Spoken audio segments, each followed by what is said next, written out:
is the Hummer EV. Thank you to Jones Buick GMC for letting us borrow the vehicle for the day. For all of your Buick GMC needs, make sure to check out Jones Buick GMC in Lancaster, Pennsylvania.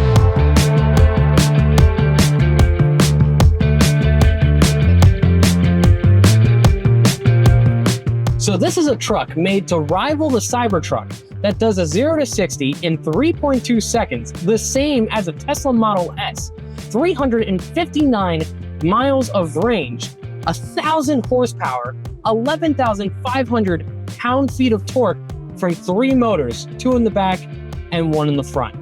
So it's pretty intense. And ironically, GM decided to put all of that intensity in an electric car that is based on one of the most gas-guzzling vehicles known to man, the Hummer. The great thing is that it also weighs as much as the old Hummer, which means it weighs as much as a baby elephant. Now, to show you how much the weight can affect the handling, and to help Dylan lose some weight, I came up with a little plan. So what does the Hummer EV have to do with my parents' backyard? Now, listen, it's a metaphor for how heavy the Hummer is. Now go ahead and do a lap around the backyard. Okay.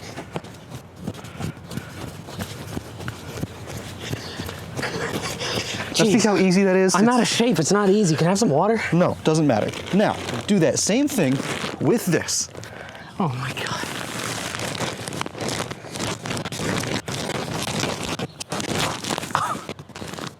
Well, with that, back to the Hummer. Terrible metaphors about how heavy a car can be that actually damages the handling. This car does weigh 9,000 pounds, and you feel that, especially in the WTF mode, when you pretty much get up to 60 miles an hour in less than 3 seconds and then immediately try to stop 9,000 pounds. It really feels like you're trying to stop a school bus that's going 150 miles an hour. But despite all of that, it does feel very nimble, partly thanks to its all-wheel steering. GM went a little bit further with that rear-wheel steering. Multiple cars have rear-wheel steering nowadays, but the thing is that they don't utilize them the way that this Hummer EV does. Now, if I go to the all-wheel steering button and I hold it in here, we're going to get a nice little sound along with some very nice animations, also made in Unreal Engine. When I let it go, it goes into Crabwalk mode. And this is probably the coolest thing I've ever done, because I turn the wheel and the rear wheels will turn in the same direction as the front wheels, opposite as it would with the rear wheel steering.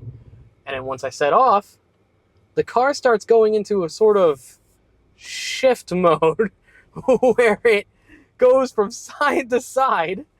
Oh my God, that is the most quirky thing I've ever felt. It's just ridiculous. I mean, I feel like I'm driving a lunar rover, which is what it's meant to feel like. I mean, that's the theme with this thing.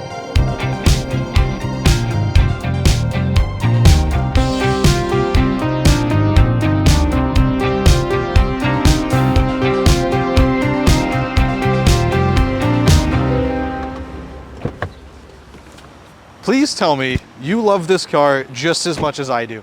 This has got to be one of the best cars that GMC has ever made. I'm sorry. Okay, go ahead. Listen, say okay, it. listen. Say what you hate about it. I love this car. Mm-hmm. I love the cool little features. I love the LED lights in the front. I do. I love the Crabwalk. But the thing is that this is marketed as a pickup truck, okay? It doesn't work as that. It's marketed as an off-roading vehicle, very heavily so, with its skid plates and the Crabwalk and everything, which is awesome. It's awesome. Yep. But, and this is a big big what? one, okay? It's huge. All right, that's number Every one. Hummer has been? Yes. So wide, in fact, that it needs 3 windshield wipers and front running lights. Okay, but come on. Okay, they're funny, they're hilarious, yes. But the thing is, this is inefficient, okay?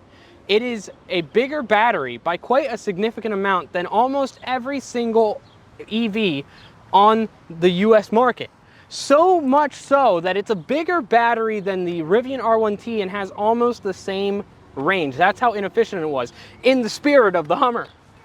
It is... Yeah, when has the Hummer ever been efficient? Exactly, sure, whatever, Okay. but it's an EV. It is expensive, $90,000 for this Omega Edition. Okay, but you Marketed- can get some trims as low as $90,000. Fine, let's start there. $90,000 on an off-roading vehicle, which is going to cost more than that to fix it if you mess it up. Then you've got its weight, 9,000 pounds. That is more than the Rivian R1T, which is already a very heavy truck. But is this competing with the Rivian R1T? It's supposed to. And this is so heavy that it actually won't be able to go down some roads in New York City. And there are even bridges in our area alone, which is, if you don't know, we live in southern Pennsylvania, that it couldn't go over. This is supposed to be a vehicle you can just drive around, and if it can't go over the bridge that's 2 lights down my house, it's not, okay? The thing is that this is one thing and one thing only. It is a in-your-face party trick that is made specifically to make your friends go, ooh, and ah, when you show them the cool features, and that's it. That is it, the end. No, but it's not the end. You're forgetting about all of the good stuff this car has. One, this Neptune blue paint color, okay? Okay, beautiful. This is honestly probably the best paint color I have seen on one of the vehicles. I'm inclined to agree. It's a matte blue that really does fit the space theme of this car. I mean, it's Neptune blue. Yeah. It's great. It looks like a lunar rover. It which does. Is, which is I supposed love to. this car. Yeah. It's got so many good features on it, and it's meant to do off-roading. Who cares if it's $140,000? The Ford Raptor, the F-150 Raptor, that's what, probably $130,000, and it's supposed to do the same stuff. It's supposed to, you know, have and excel at Baja. Yeah, you're right. There's so many things about this that I love, but it's just a gimmick. Okay, even if it is just a gimmick, it's a cool gimmick. And It it's is. exactly what the EV market needs to bring excitement to it. Especially after the Cybertruck. Yeah, that's just a ball of tinfoil. We're not going to get into that. But this is competing with that. Yeah. So this is the thing that is that also competing with the Cybertruck in you know, EV recalls, but we don't need to talk about that. yeah, we'll skip that part. The thing is, let me talk some good, okay? Talk some good that I like. The It's kicker got speakers. the kicker speakers in the back. So Bluetooth kicker speakers in the multi-pro tailgate, which is a GM specific feature. Perfect for tailgate parties. At least it would be if you weren't rolling up in an EV where all the people at that tailgate party would be like, I had the original Hummer H1, you know, that army vehicle, and that's not a Hummer. Okay. Because Speaking of the H1, the H1, the H2, the H3, and the HX, basically all combined to make this car. It Yes. is the ultimate Hummer. ultimate though, the ultimate Hummer, What does this vehicle not have that you would want it to have, besides a V10? I can't argue with that. So, okay, exactly. This car has everything. It has a lot. It even has undercarriage cameras. What other vehicle has undercarriage cameras for off-roading? You know what? You've got a point. Because can we talk about that for a second? Yeah. Because extreme off-roading, while this may be too wide or too heavy to do so, because you'll get stuck in the mud because of its Probably, weight. yeah. It does have those undercarriage cameras down way in there. It's kind of funny. You can make the car look like it's peeing. Yeah, because they have the water that sprays. And Yeah. I'll tell you what, instead of just talking about it, let's show them. Yeah. Let's show them. Let's go inside. All right, so talking about those cameras, you've got your 360 cameras here. This is the best car that GM has ever made. You've got your 360 cameras here. You've got your truck cameras and all sorts of different angles. But the undercarriage cameras is what we were talking about. So if you come here, you can see not only a 360 view, but your undercarriage right there. If you see them individually, you can spray them down with some water, assuming that they'd be getting covered in mud, right? Because that's what happens when you go off-roading. It is a very cool feature. All in all, this is a very, very responsive UI, as it is with all Chevys and GMCs and anything that uses this infotainment. You've got your off-roading section here, which has your sensors, your max drift, your G-forces, pitch and roll, so inclinometers right there. You've also got PSI and your locking differentials, as well as your steering angle, which shows your rear wheels as well. Exactly. Everything you need for a perfect truck. Yeah. Elevation. Speaking of truck, you do get all the truck features. Exactly. So you've got the multi-pro tailgate, 5-foot bed, trailer brake, different lights down on my leg over here. You've got different lights for your cargo lights and everything, your AC adapter as well, which is all nice to have. Yeah, and even you can press this little button here, and it will basically move down the back wind glass, Yeah. whatever the thing's called. The Like the a back window. Tundra. Yeah, just like a Tundra. Speaking of windows, you've got the ones on top, which Yes. do come off, right? Two levers up here on Yep. either side, and it just comes right off. Very easy. They're very light to move as well. Not only light, but they fit all 4 of them in the front. That is nice. We could put them up there, but we have some stuff up there that Jones GMC is leaving in the vehicle. Thanks Yeah. again for letting us borrow the vehicle for the day. You do have different accessories that you can use for storing those in there as well. Yeah. When it comes to the infotainment, though, you've got digital gauge cluster, which is not very similar to the other GMs, right? You've got all the same information, basically, which is quite a lot of info. All the off-roading info, navigation, phone, Yeah. etc. It's honestly a really good digital gauge cluster. They do it right, unlike other car companies where they just put one massive screen. This one at least breaks it up, and there's 2 screens, and it's nice because you have the information you want on one screen and the information you want on the other. But the climate control is something that you had issues with, was the seats. It is. It's. Yeah. Why? I don't get why they don't just leave it in one button. You have to press this button, and then you can control them over here. I think they should just make it so you push it down for cool, then push it up for heated. Yeah, as it would be in any other car. It's Yeah. it's an extra step there, which might not sound super inconvenient. I know first world problems, but if it's already like that in every other car, why change it? And it's also one of those things, though, that the longer that I have to spend trying to adjust this stuff, which you get used to it after a certain amount of time, it's one of those things that if it takes longer to do, it shouldn't really be in a car, because you want to pay attention to the road. You don't want to pay attention to your climate control, your infotainment. Yeah. The Apple CarPlay is kind of rough because it doesn't take up the whole screen, Yeah, right? I'm pretty sure your phone is connected.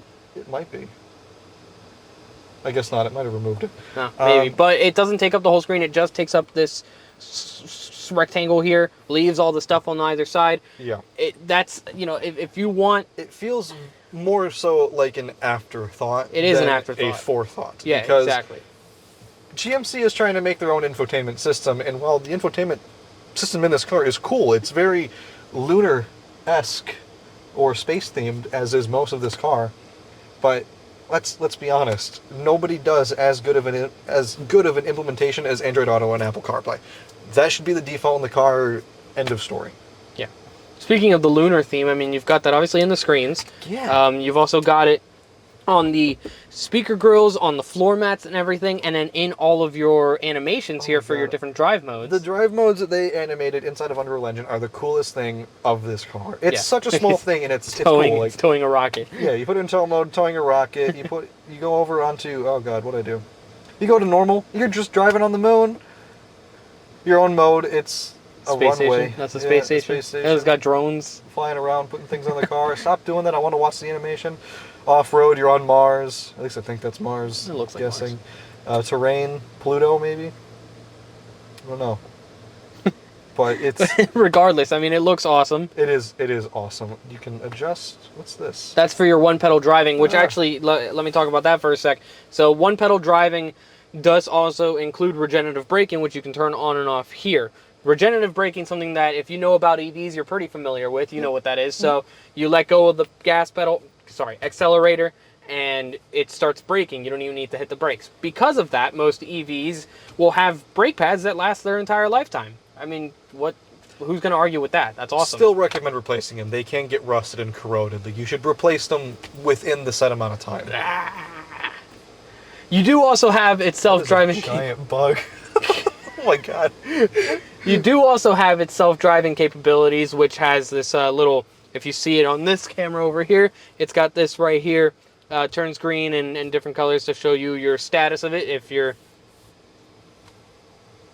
Go ahead, keep talking. if you're self-driving, it'll stay green. If you're hitting a lane or something, it'll turn red for your attention. And then it's This also thing got right here is yeah, kinda cool. it's got that too. That's supposed to scan your face, right? Scans Is what your it eyes is. to make sure you're paying attention to the road, so Yeah. you don't have to keep your hands on the steering wheel. There's a fucking cat. I could probably get a good picture of it. Get a video of it. There's a cat right over here. Okay, that's not going in the video. It's 100% going in the video. Okay. Anyway, driver attention right there. Jeez, we lost our train of thought because of a cat.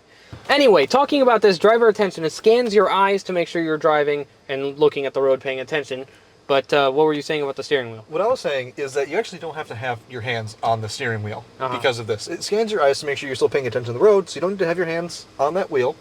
And you can just drive along as long as you're watching the road. It controls the car for you. It will change lanes. It'll move over lanes. If you have your, whatever it's called, cruise control set to a faster speed limit than the car in front of you, it will automatically change the lanes. Adaptive cruise control. Adaptive cruise control. It'll automatically change the lanes to go past that person, and it does a great job. Yeah. Back to the materials. I wanted to talk about that because I got in this car and I was like, this feels cheap, and then I started feeling things and going, oh my god, it's not. Everything in this car, there is no real leather in this car besides the steering wheel, maybe? No, that's still not real. I don't even think, that's it not feels real. leather. But everything in this car, all the materials, God, I can't remember the name of it. It's like Core-Tech or something like that. Core something. I think you're right. Core-Tex. But whatever it is, it's made to be cleaned in a similar way that a Jeep interior is meant to be. It's made to get dirty and be able to clean easily. And all of it is, And the more seats so to is... my point that this is the best off-roading EV ever.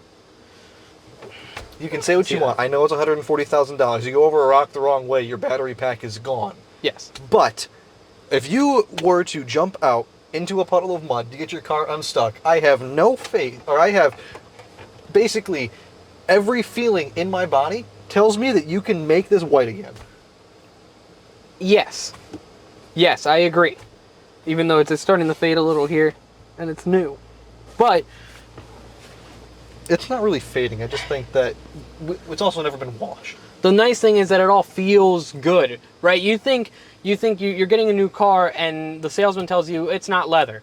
You think, oh, well, great, it's going to be cloth, it's going to get dirty. But this is a good alternative. It is a very And good I'm pretty alternative. sure this is, as far as I've remembered, this is cheaper than leather to make. More efficient. It is cheaper than leather to make because you don't have to farm cows. But apart from the baby veal that was probably made to make the steering wheel. that was definitely not baby veal. The one thing that the people here at Jones GMC said is that the materials of this car were designed by GMC to not become hard and cracked leather in the future. Yes. They said that it is supposed to hold up to the test of time and actually feel just as good as new as it does now 10 years from now. Granted, these have only been around for at most 2 years, so keep that in mind, but the way it feels right now, it definitely feels like it could hold up to that. Yeah. I do like the design of it too. Apart, the real thing is... Did you notice that in the design though? What? Like the design of the interior. You have the H logo in almost everything. Do you? Yeah. You have it there, you have it here. Oh yeah, it looks like taillights. Yeah. They- That's interesting. Yeah. The nice thing is that when you're designing a car so wide that it feels like you're in a different time zone than me. Yeah, I feel like I have to mail letters to you. Yeah, it's almost pretty like large. you don't want to have too much empty space from that. You know what I mean? From the extra width. And Which there's is none. great There's because none. they utilize that pretty well with this undercarriage, or not undercarriage, but this Center bucket here console. in the middle. Yeah, it's got a good amount of space It there. is very nice. The nice thing is it's got everything you would want, right? Like I said, locking Wireless charger differentials. down here, locking yeah. differentials, so you can lock either the rear or both of them. And obviously, the best part, WTF mode. Whoa, let's talk about that for a second. The amount of vibrations that this seat gives. Just to let you know. Vehicle will lower, checking surrounding. Goodbye, guys. Oh, it is lowering, isn't it? So what this does is that it lowers the vehicle, it heats up the battery, it gets it ready for a pure launch, which we're not going to do right now. We did at the beginning of the video. Yeah, that trailer, I am very impressed with that trailer and how it turned out. Yeah, I mean, other than that, it's fully loaded. It's got everything you want. It's got good design. It's got good materials. The range is okay. I wish that with the huge battery, it would have more range, but that is what it is. Right, but we have heard other people say that they've gotten upwards of 400 miles out of this car. And That's all is pretty situational. good. You're right, it is situational. Charging times, probably not the best. They're not the best. What are the charging times? I don't know, but they're not that good. From what I've been hearing. We'll put them up on the screen once we actually find out. Right there. But that being said, I am impressed with this thing. It is a fantastic toy. The person that's going to buy this is not going to finance it, is not going to lease it. They're going to buy it cash, and they're going to have 4 of them. It's a toy. It's just a toy. And that's not bad. You see, here's the thing. I mean, we're looking at an EV truck market that has the Cybertruck plastered all over the place. I mean, that's what people think. The Cybertruck is awful. People think of just the Cybertruck when they think of an electric truck. Yes. If I was spending upwards of $100,000 on an EV, this would be that car. The Cybertruck, the Model S Plaid, they would not be it. This truck would be it. Yeah.